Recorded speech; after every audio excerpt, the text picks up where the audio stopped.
Bon, je crois que c'est peut-être des questions d'incompréhension. Un parti politique, ce n'est pas l'armée, mais c'est aussi la discipline. Donc, je vous ai dit que nous avons une commission, depuis le congrès, le premier congrès de 2010, nous avons innové avec une commission électorale permanente.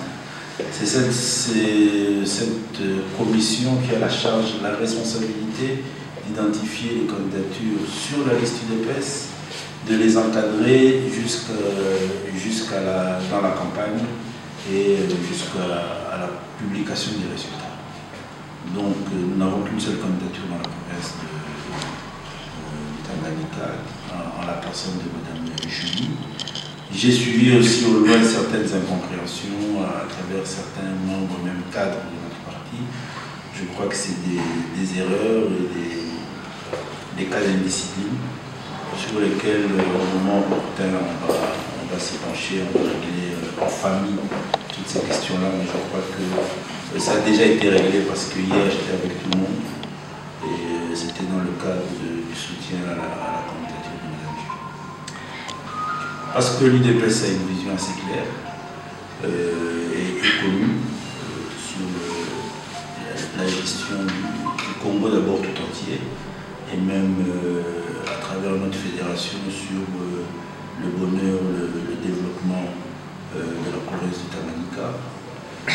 Nous sommes un parti suffisamment implanté dans la province, nous connaissons les réalités et les difficultés sur le plan sécuritaire et même socio-économique de la province.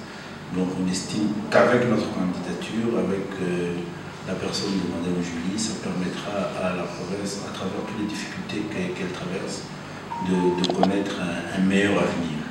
Un meilleur avenir, Mme Julie a aussi l'avantage d'avoir cet ancrage politique qui pourra être mis au bénéfice de la province à travers les différents programmes et projets qui pourront donner ce développement à la province du Tanganyika.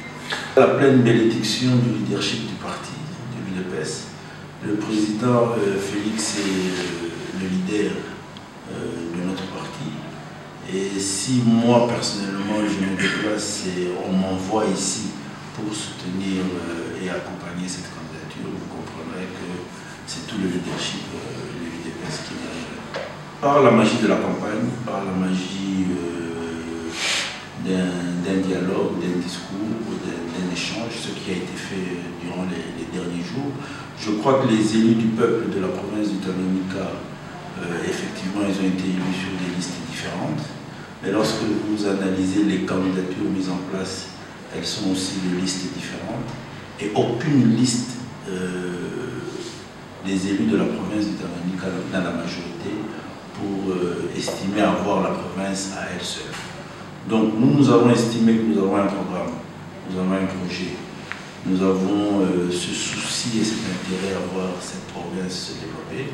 C'est comme ça que nous nous sommes donné l'initiative, le courage et la volonté de venir présenter tout cela à la population du Tanganyika, aux grands électeurs du Tanganyika, dans l'espoir que nous serons écoutés, compris et qu'on trouvera un bénéfice dans notre candidature. Maintenant, après, c'est de la démocratie. Chacun est libre de faire son choix. Après avoir écouté notre discours et notre dialogue, nous espérons que nous serons compris parce qu'on estime qu'avec nous, cette province aura le bénéfice et l'avantage de ces projets de développement. C'est une province qui a d'énormes potentialités. C'est aux élus, aux grands électeurs de la province de Tanganyika de faire le bon choix. Et nous disons que le bon et le meilleur choix pour la paix et le développement dans le Tanganyika, c'est la candidature UDPS. Bon, on est démocrate de nature. Je crois que tout le monde connaît l'histoire de notre parti politique. Nous avons été créés dans des conditions assez particulières où nous sommes parmi les précurseurs de cette volonté de voir dans notre pays la démocratie être une réalité. Donc, dans l'environnement ancien, sous la Deuxième République, nous avons demandé avec beaucoup de vigueur que des élections soient une réalité aux Zaïre de Mobutu. C'est dire que nous sommes fair play. Nous venons présenter, proposer un projet à la province de Tanganyika. S'il est accepté démocratiquement, pas seulement pour l'UDPS, mais principalement pour la province du Tanganyika. S'il n'est pas accepté par les grands électeurs du Tanganyika, nous allons prendre une bonne note. Peut-être qu'on reviendra au prochain rendez-vous. Non, pas du tout. Je crois que vous n'avez pas la bonne information. Il n'y a pas eu une candidature mandatée par l'Union sacrée. Il y a eu parmi nos partenaires, nos collègues, nos amis de l'Union sacrée, une formation politique qui a pris l'initiative aussi. Et c'est légitime, d'une certaine manière, de postuler à la candidature. Et il y a eu débat au sein de l'Union sacrée, mais il n'y a pas eu un mandat particulier de l'Union sacrée en faveur d'un candidat. Non, quand vous m'avez posé la question sur une candidature. Maintenant, vous me rejoignez en parlant d'une lettre qui a circulé sur 2 candidatures. Donc vous comprenez qu'il y a eu un débat au sein de notre groupe Union sacrée. Et voilà. Mais il n'y a pas eu un mandat pour une candidature. De toutes les façons, nous sommes au niveau du DPS formellement démocrate. Donc nous ne sommes pas là, d'autant plus qu'on est identifié comme le parti politique du leader de l'Union sacrée. Donc nous ne sommes pas là pour écraser les autres. Mais est-il que nous avons un candidat, nous sommes venus soutenir cette candidature. D'abord, en quelques mots, concernant les réalités aussi de la province du Tanganyika, et ça je crois que Mme Julie vous l'expliquera mieux que moi. Nous n'avons pas l'intention de prendre en otage en tant que formation politique la province du Tanganyika.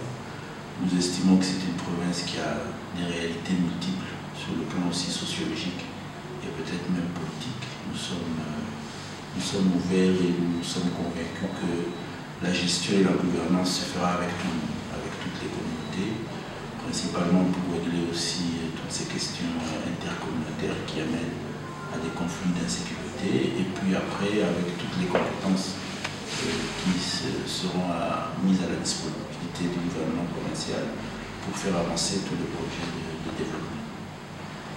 Le message principal, c'est que nous sommes le meilleur choix. Nous sommes le meilleur choix et à l'avantage de la province. Donc, ils seront en face de leurs responsabilités et j'espère qu'ils prendront la meilleure décision pour la province. Et à la population? À la population, c'est un message d'espoir, un message de paix, un message de prise de conscience aussi, parce que non seulement la province, mais toute la République a besoin que ses filles et ses fils prennent conscience des réalités dans lesquelles nous sommes et du fait que chacun d'entre nous a son rôle à jouer, à ce devoir de s'engager pour le développement. Nous sommes dans la partie orientale de la République où il y a des sérieux problèmes en termes de sécurité. La sécurité nous concerne tous et nous devons tous être des acteurs de cette sécurité-là et du développement. Bon, nous sommes un parti politique extrêmement vivant. Nous sommes un parti politique, comme je l'ai dit, qui a été fondé sur des bases de liberté et de démocratie.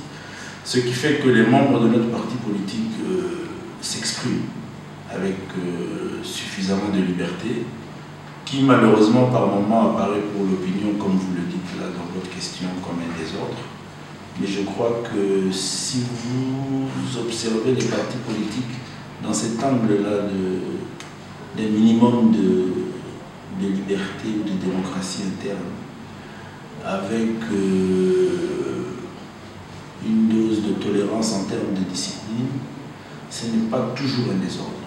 Mais c'est vrai que ça nécessite un encadrement assez particulier de la part des différentes autorités, les autorités du parti au niveau local et les autorités du parti au niveau national.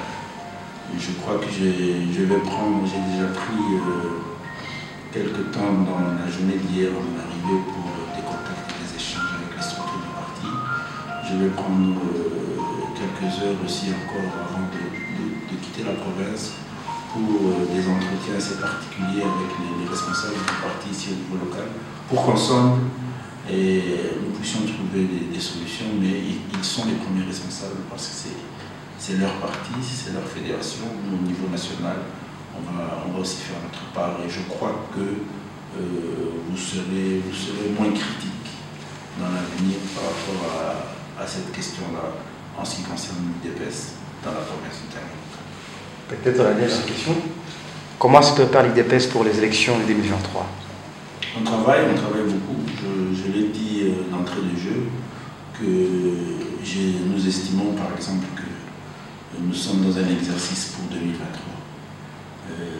L'élection des gouverneurs de province du 6 mai pour nous, ça nous permet de nous exercer quelque peu. Si on s'est déployé, je suis ici présent, c'est parce qu'on est conscient qu'il y a des échéances à venir très proches. Donc on travaille beaucoup et on s'y prépare. On a des défis à relever, principalement la réélection du président Félix Tshisekedi pour son deuxième mandat, mais encore aussi au niveau des différentes assemblées, donner à l'UDPS des sièges à la hauteur de ses renommées et de ses responsabilités.